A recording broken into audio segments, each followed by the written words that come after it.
Shahzad on line دیکھنے والے سبھی معزز دوستوں کو میری طرف سے السلام علیکم۔ ناظرین، جو بائیڈن ڈونلڈ ٹرمپ کو شکست دینے کے بعد امریکہ کے نئے صدر بن گئے ہیں۔ امریکہ کی جمہوریت کیا ہے اور امریکہ کا صدر بننے کے لیے کس سیاسی جدوجہد سے گزرنا پڑتا ہے، آئیے آپ کو جو بائیڈن کی کہانی سناتے ہیں۔ جو بائیڈن 20 نومبر 1942 میں ریاست پینسلوینیا میں محنت مزدوری کرنے والے ماں باپ کے ہاں پیدا ہوا۔ 10 سال کی عمر میں اس کا خاندان ریاست پینسلوینیا سے امریکی ریاست ڈیلویئر منتقل ہو گیا۔ جو بائیڈن کے والد نے وہاں کاروں کے سیل مین کے طور پر کام شروع کیا اور 1965 میں جو بائیڈن نے یونیورسٹی آف ڈیلویئر سے ہسٹری اور پالیٹکس میں گریجویشن کی ڈگری حاصل کی۔ بعد میں اس نے وکالت کی ڈگری لینے کے بعد اپنے ہی شہر میں 4 سال تک اٹارنی کے طور پر کام کیا۔ اسی دوران جو بائیڈن نے خود کو ڈیموکریٹ پارٹی میں رجسٹر کروایا۔ 1970 میں اس نے نیو کاسل کاؤنٹی کا الیکشن جیتا۔ پھر 2 سال بعد 29 سال کی عمر میں وہ امریکی سینٹ کا الیکشن جیتنے میں کامیاب ہوا۔ اب آپ دیکھیں کہ وہ امریکہ کے کسی سردار، جاگیردار، وڈیرے یا سرمایہ دار کا بیٹا نہیں ہے۔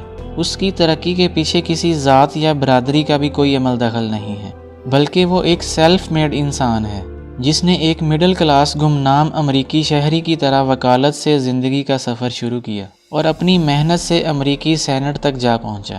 یہاں اس کی زندگی ایک بہت بڑے حادثے سے دوچار ہوئی۔ ابھی اس نے امریکہ کے 5ویں کم عمر ترین سینیٹر کے طور پر حلف اٹھانا تھا کہ اس کی اہلیہ نیلا ہنٹر اور 13 ماہ کی بیٹی کار حادثے میں ہلاک ہو گئے اور اس کے 2 کم عمر بیٹے ہسپتال کے بستر پر زخمی حالت میں پڑے تھے۔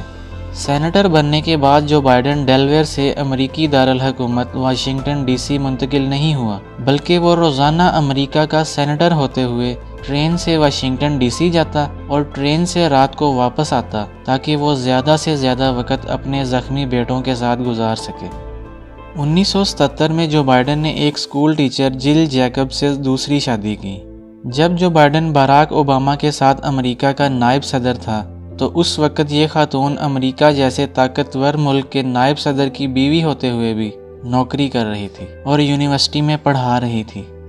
وہ 2009 میں امریکہ کا نائب صدر بنا، لیکن اسے پاکستان کے سیاسی خاندانوں سے تعلق رکھنے والے شہزادوں اور شہزادیوں کی طرح اچانک اس عہدے پر نہیں پہنچایا گیا، بلکہ امریکہ کا نائب صدر بننے سے پہلے اس نے 36 سال تک بطور سینیٹر کام کیا، جس میں سے 8 سال وہ امریکہ کی جوڈیشری کمیٹی کا چیئرمین رہا اور 4 سال تک سینٹ کی فارن ریلیشن کمیٹی کا چیئرمین رہا۔ یہ سب وہ تربیت کے مراحل تھے جس سے وہ گزرا۔ وہ 8 سال تک امریکہ کا نائب صدر رہا۔ امریکی صدر باراک اوباما نے جو بائیڈن کو $787 ارب کے اکنامک سٹیمولس پیکج کا انچارج بنایا، لیکن کوئی بھی اس کے دامن پر $1 کی خرد برد یا کرپشن کا الزام نہیں لگا سکا۔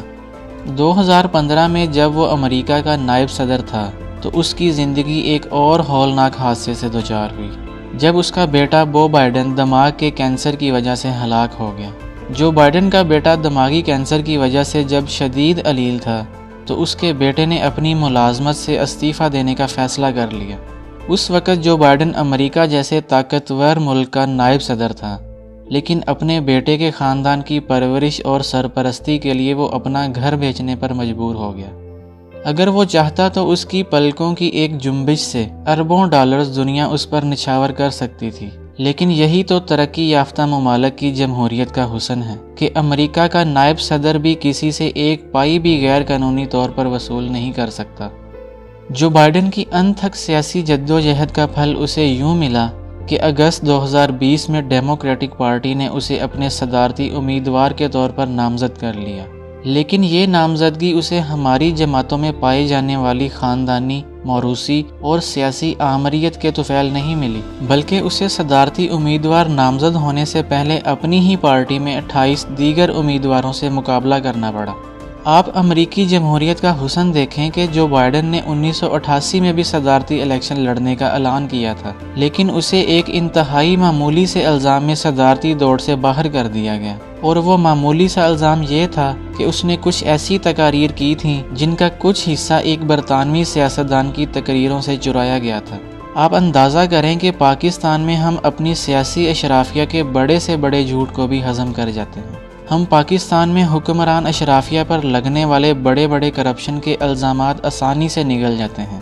ہم اپنے حکمرانوں کے کردار میں پائی جانے والی منافقت، دھوکہ اور فراڈ تک برداشت کر لیتے ہیں، لیکن امریکہ میں جو بائیڈن کو صرف اتنے سے الزام پر صدارتی دوڑ سے ہی باہر نکال دیا گیا تھا کہ اس نے کسی اور کی تقریروں میں سے کچھ حصہ چرا کر اپنی تقریروں میں شامل کر لیا تھا۔ یہ ہے امریکی جمہوریت اور اس کا حسن۔ کیا ہم اسی آرگیومنٹ پر زندگی گزارتے رہیں گے کہ امریکہ کو تو 250 سال ہو گئے، فلاں ملک کو 400 سال ہو گئے ہیں؟ کیا ہمیں بھی اپنے اندر جمہوری اقدار پیدا کرنے کے لیے 250 سال، 400 سال چاہیے؟ آخر میں اللہ تعالیٰ سے دعا ہے کہ اللہ ہمارے حکمرانوں کو عوام کی حقیقی معنوں میں خدمت کا جذبہ عطا فرمائے۔ آمین۔